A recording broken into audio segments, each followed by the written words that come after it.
Assalomu alaykum do'stlar. Bu videoda dasturchilarga va dasturlashni endi o'rganayotganlarga sun'iy ongni o'rganish, oxirgi yangiliklarni kuzatish, yangi qurollarni, oxirgi chiqayotgan qurollarni o'rganish, o'zlashtirish haqida o'zimni tavsiyalarimni, maslahatlarimni bermoqchiman. Chunki dasturchi sifatida hozirgi paytda siz o'rganishingiz kerak bo'lgan, kuzatishingiz kerak bo'lgan yagona eng muhim mavzu shu sun'iy ong, sun'iy intellekt, AI mavzusi hisoblanadi. Chunki bu narsalarni o'rganmasangiz, orqada qolib ketsangiz, shu qurollarni o'zi tomonidan o'rningiz almashtiriladi va buni tushunib yetganingiz juda ham kech bo'lishi mumkin. Chunki hozir har kuni juda ham tez rivojlanib ketyapti bu texnologiya. O'shaning uchun o'zimni qilgan xatoyimdan kelib chiqib, sizga qilgan xulosalarimni tushuntirib aytib bermoqchiman. Hozir bu haqida ham yana gaplashamiz. Xo'p, har qanaqa darajadagi dasturchilar uchun, ya'ni junior, middle, senior yoki endi o'rganayotgan bo'lsangiz ham juda ham muhim mavzu hisoblanadi. Ayniqsa middle va seniorlar uchun. Chunki odam qaysidir darajaga yetgandan keyin ozgina o'ziga bo'lgan ishonch hosil his qilgandan keyin ozgina o'rganishdan to'xtaydi. Kichkina bo'lsa ham kibr paydo bo'ladi. Ya'ni men zo'rman, o'rganishim shart emas. Ya'ni o'sishdan to'xtaydi va mana shu payt sizni eng xavfli paytingiz hisoblanadi. Ya'ni o'rganishdan to'xtash eng yomoni. Shu haqida ham hozir qisqacha gaplashamiz. Xo'p, meni birinchi marta ko'rib turgan bo'lsangiz, ismim Suhrob, backend, senior va lead dasturchisiman. Agar siz dasturlar, sun'iy intellekt, startup mavzulari haqida videolar, kurslar ko'rmoqchi bo'lsangiz, kanalimga kirib obuna bo'ling. U yerda shu mavzular haqida noldan boshlab professional dasturchi bo'lish uchun kerak bo'lgan hamma resurslar mavjud va boshqa ijtimoiy tarmoqlarda ham kuzatib boring. Boshladik. Xo'p, videodan aytmoqchi bo'lgan asosiy narsam shuki, siz agar dasturchi bo'ladigan bo'lsangiz, umuman shu IT sohasida bo'lsangiz, bu AI, ya'ni sun'iy ongni yangiliklarni har kuni, eng kamida har hafta o'rganib, kuzatib, o'zlashtirib, ayniqsa qurollarni ishlatib, xullas bu yangiliklarni, bu yangilanishlarni, update'larni eng oxirida bo'lishingiz kerak. Ya'ni bir qadam oldinda hisob etganda bo'lishingiz kerak. Nimaga? Chunki agar bularni kuzatib bormasangiz, yangiliklarni, bu yangi qurollarni o'rganmasangiz, o'shalar tomonidan almashtirilasiz. Ya'ni hozirgi paytda bu sun'iy intellekt birinchi navbatda dasturlash sohasiga eng ko'p kirib kelgan, ya'ni taxminan 40% sun'iy intellekt 40% shu IT dasturlash sohasida ishlayapti. Bu degani hozirgi paytda dasturchilardan ko'p narsa talab qilinadi. Ya'ni endi AI bu qurol, juda ham kuchli qurol, ya'ni oldingi middle dasturchi hozirgi junior dasturchi darajasiga tushgan. Ya'ni hozirgi juniorlar juda ham ko'p ish qila oladi, bu qurollarni ishladi. Bu hamma hozir shu qurollarni nimalarni o'rganishingiz kerak, qaysi mavzularni, qaysi yangiliklarni, qaysi kanallarni, qaysi manbalarni kuzatishingiz haqida hammasini aytib beraman, sekin xudo xolasa. Va qisqa qilib aytadigan bo'lsam, shu har kuni o'rganing. Eng kam vaqt ajratib bo'lsa ham 5 daqiqa, 10 daqiqa farqi yo'q. Kuniga eng kamida bir haftadan oshirmang. Ya'ni har hafta eng kamida bir haftada bo'lsa ham yangiliklarni, xo'p, bu hafta nimalar chiqdi, qanaqa o'zgarishlar bo'ldi, qanaqa update'lar chiqdi. Google, Meta, OpenAI, Anthropic bu hamma kanallarni kuzating. Ya'ni eng kamida bir haftada bir marta nima yangiliklarni hammasini kuzatib o'rganib ishlatishingiz kerak va majbursiz bu narsaga dasturchi sifatida.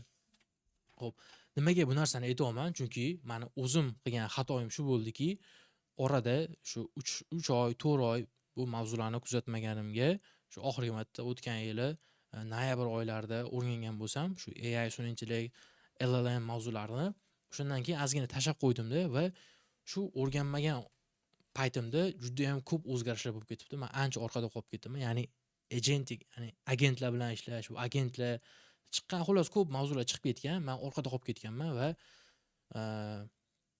shu shu yangiliklarni, o'zgarishlarni kuzatib bormaganim uchun tushunib yetdimki, men ancha sekin va produktiv emas, ya'ni samarasiz ishlayotgan ekanman. Bu qurollar chiqib ketgan, bularni o'rganmagandan keyin, ishlatmagandan keyin odam o'zini ancha orqada qolib ketgan, eskirgan his qiladi.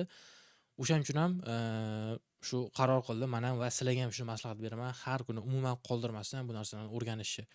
Xo'p, endi dasturchi sifatida endi o'rganayotgan bo'lsangiz yoki ma'lum bir darajaga dasturchi bo'ladigan bo'lsangiz, nimalarni o'rganishingiz kerak? Birinchi navbatda shu AI coding qurollari, ya'ni kodlashga yordam beradigan bu majburiy, ya'ni Cursor, Windsurf va o'sha Replit, Agent shu qurollarni ishlatishingizni maslahat beraman. Bularni hammasini video tagida qoldiraman. Nomini agar misol eshitib tushunmagan bo'lsangiz, Cursor, Windsurf shu, ya'ni bu IDE'larni ishlatishingiz kerak, majbursiz.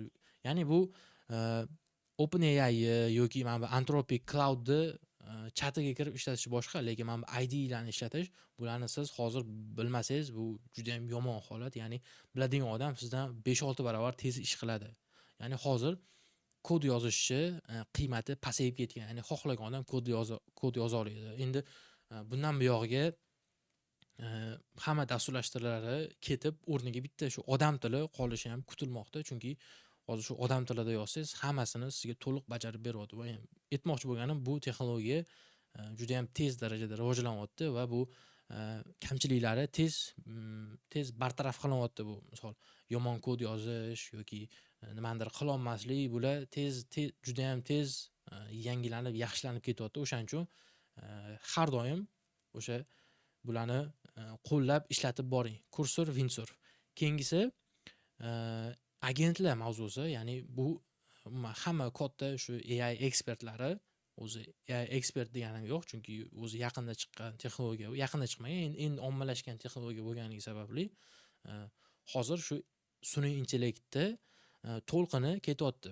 Mana 2000-yillarda o'sha internet endi chiqqan paytlarda o'sha web dasturlar endi chiqqan. 2004-yillarda o'sha web 2 chiqqan, ya'ni YouTube, Facebook, bular o'sha ma'lumotlar bazasi bilan ishlaydigan dasturlar chiqqan. 2015-yillarda mobil dasturlar, 2010 mobil dasturlar chiqqan. Apple o'sha iPhone chiqqandan keyin, smartfonlar chiqqandan keyin mobil uchun dasturlar chiqqan.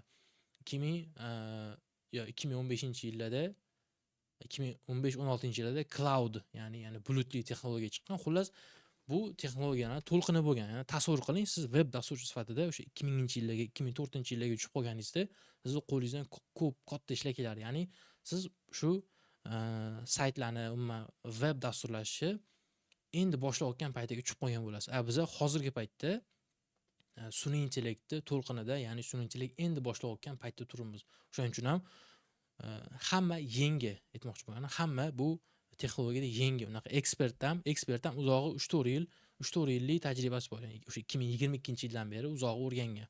O'shanga hamma yangi bo'lganligi sababli o'tirib bir hafta shu xonani qulflab, eshikni yopib o'rganadigan bo'lsangiz, siz ularga yetib olasiz.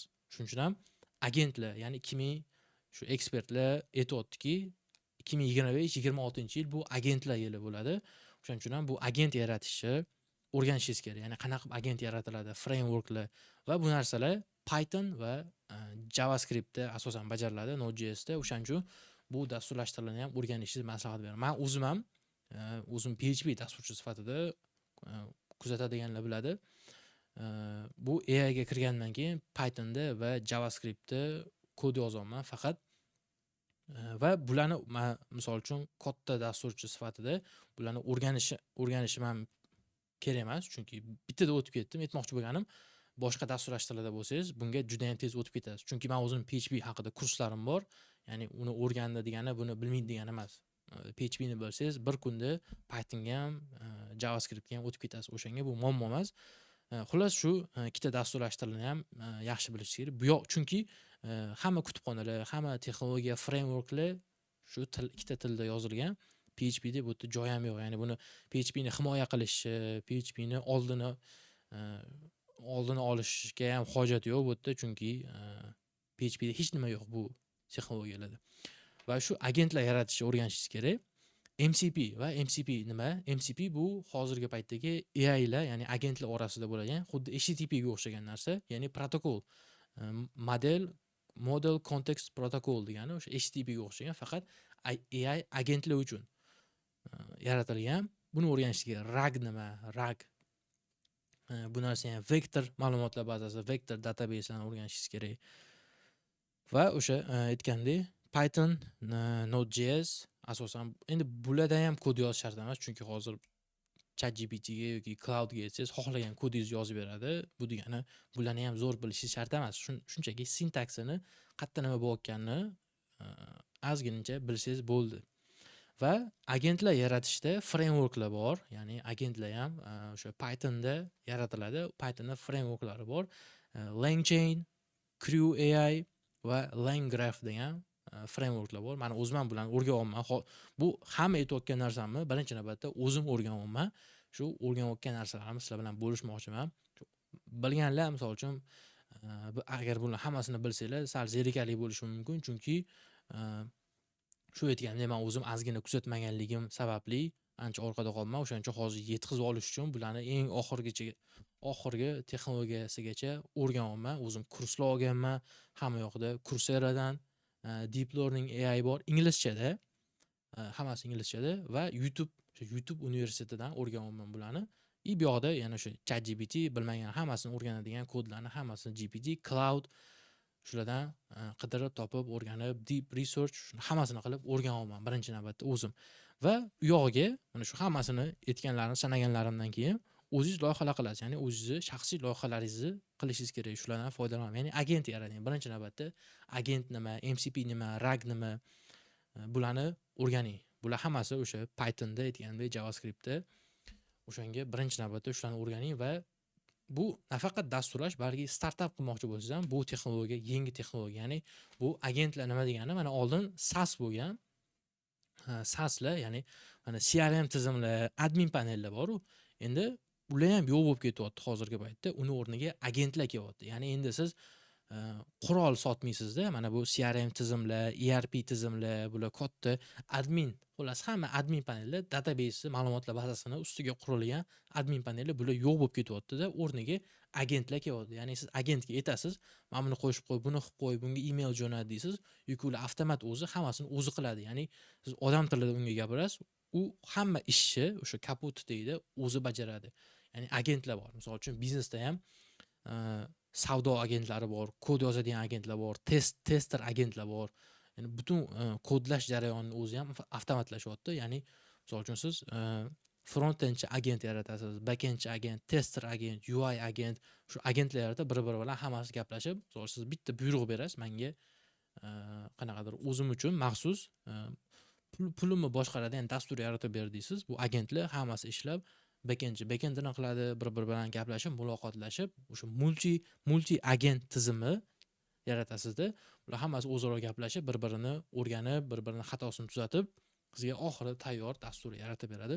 Hozir shu daraja bu narsa endi kelamiz emas, hozir shunaqa bo'lyapti, hozir bunaqa yaratilyapti. Ya'ni 2-3 ta odam, bitta odam ham shu agentlar yaratib, katta, ya'ni butun bitta jamoa qiladigan ishni bajaryapti, agentlarni ishlatib.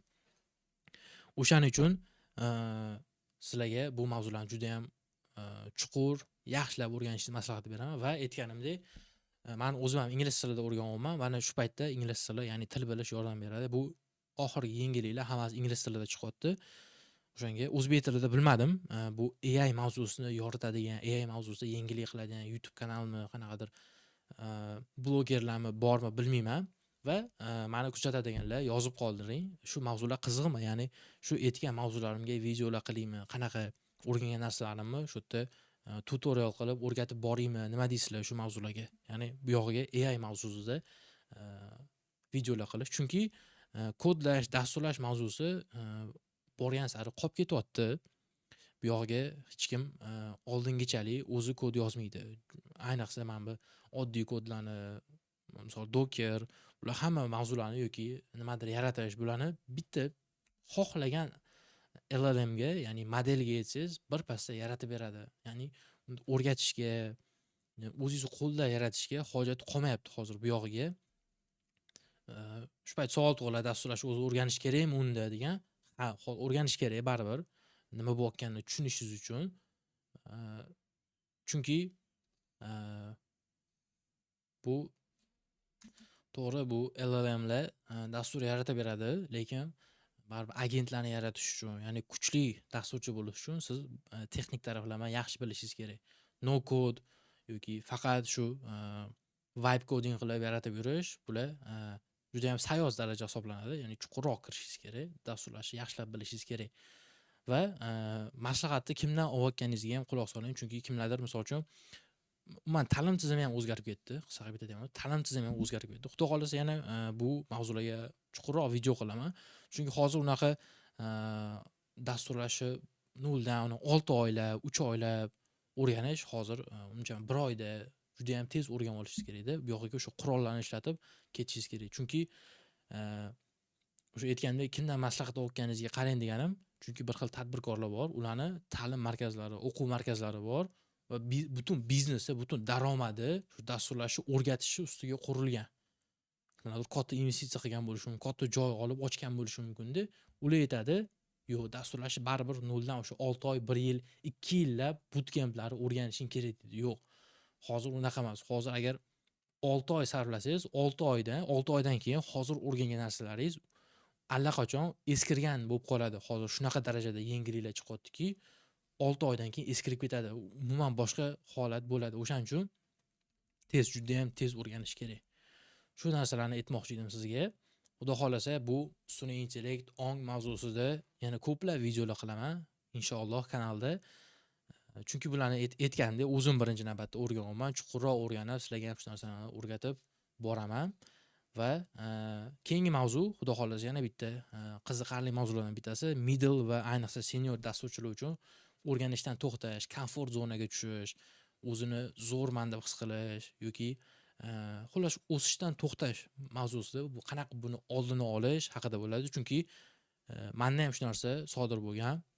Bilsanglar, oldin kanalimda ham Nuraliyev o'rgatadi bo'lgan va faqat o'rgataverib shu o'zim oxirgi yillardan qolib ketganligim sababli shu menda ham shu narsa sodir bo'lgan. O'shanga xudo xolasa bu narsa to'xtadi va hozir doimiy ravishda o'sib, yana o'sha eski intiladigan yengilliklarga har kuni o'rganadigan darajamga qaytdim deb o'ylayman va xudo xolasa shu mavzuda ham videolar qilaman. Kuzatib boring va qanaqa yana mavzularni o'rganish xohlaysiz, o'sha haqida kommentlarda, izohlarda qoldiring va keyingi videoda ko'rishguncha